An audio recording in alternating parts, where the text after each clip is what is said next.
Welcome to the blacksmith shop. This is an important part of Taylorsville history.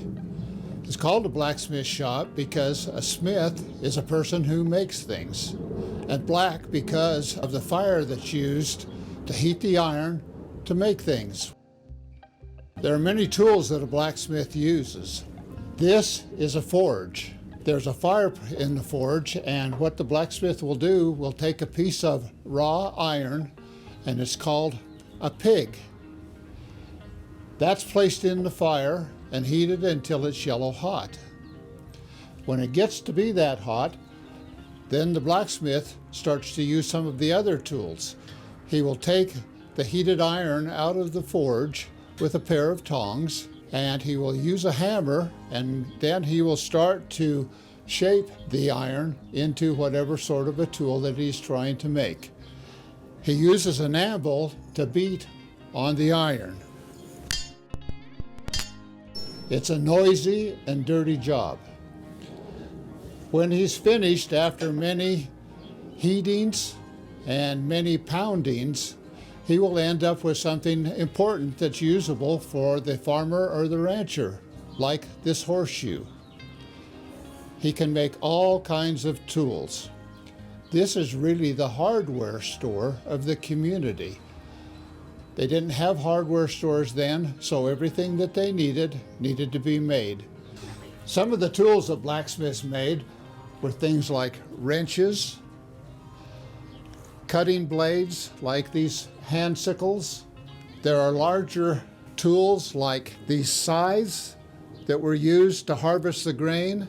There are hay hooks and shears and pick heads and all other manners of implements that were necessary to do the farming and the ranching work.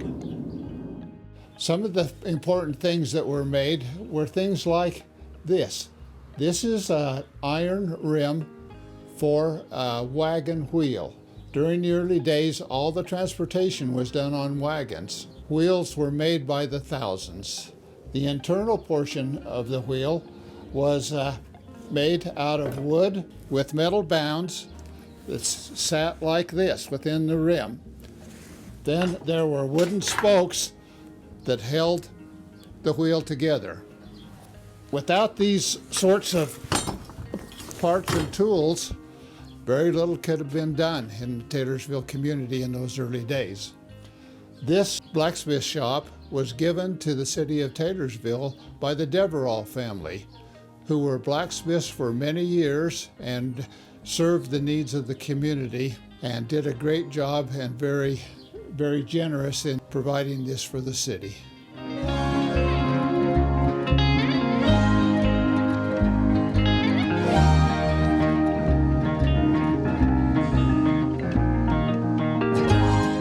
This is a tack shed.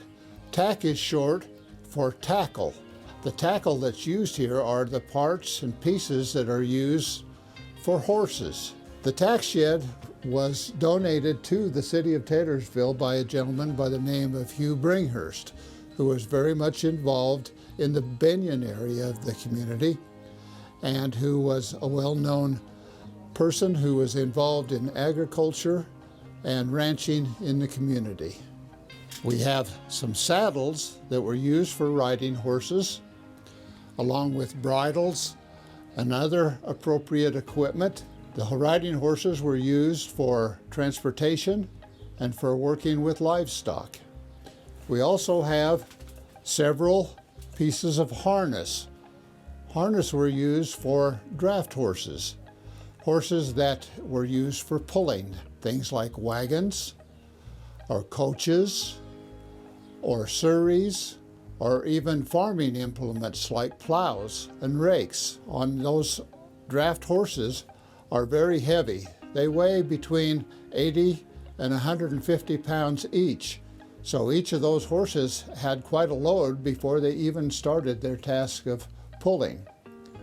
There are bridles here for those animals, and there are also collars that go around the horse's neck that the harness is attached to, that is then attached to whatever device it is that they're pulling. There are some pictures on the wall that show how some of these pieces of equipment were attached to the horses. Horses were very important in the early days of the community of Taylorsville. They brought the pioneers here, and they also were used in the development of all of the properties that were around the surrounding area.